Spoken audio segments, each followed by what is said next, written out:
Welcome to Squiz Kids Science Shorts, the show where we take your big curly questions and unpack the big science stories everyone's talking about, break them down into snack-sized science-powered answers. We sort out the fact from the fluff, keep it fun, keep it fast, and if you want to see these episodes, you can watch them too on the Squiz Kids YouTube channel. Just look for them in the Shorts feed.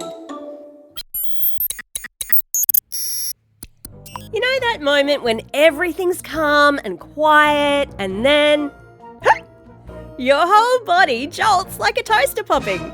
Yep, hiccups strike again. Today's excellent question comes from Eleanor in Sydney, who wants to know, why do we hiccup? It all starts with a large flat muscle under your lungs called the diaphragm. When it moves down, it makes space in your chest and you breathe in. Then when it relaxes and moves back up, you breathe out. A hiccup happens when the diaphragm suddenly twitches. That makes you suck in air super fast and your vocal cords snap shut, producing that famous sound. And what causes that twitch? All sorts of things. Eating too quickly, drinking fizzy drinks, laughing really hard, being startled, or even a sudden temperature change. A very sensitive nerve called the vagus nerve runs from your brain down to your belly, and when it gets irritated, your diaphragm can spasm. Fun fact, babies hiccup before they're even born. Scientists think that it helps them practice the breathing movements that they're going to use after birth. Our hiccups could just be a throwback to that. And some researchers think that hiccups might be a leftover ancient reflex from early animals who had to coordinate breathing and swallowing in different ways. Get this, tadpoles, they're in the water, right? They breathe with their gills.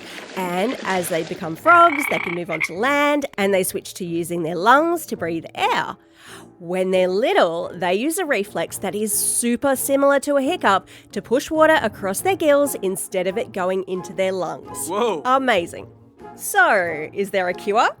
People have tried everything. Holding your breath, getting someone to scare you, eating a spoonful of sugar, hanging upside down, drinking water while singing happy birthday simultaneously.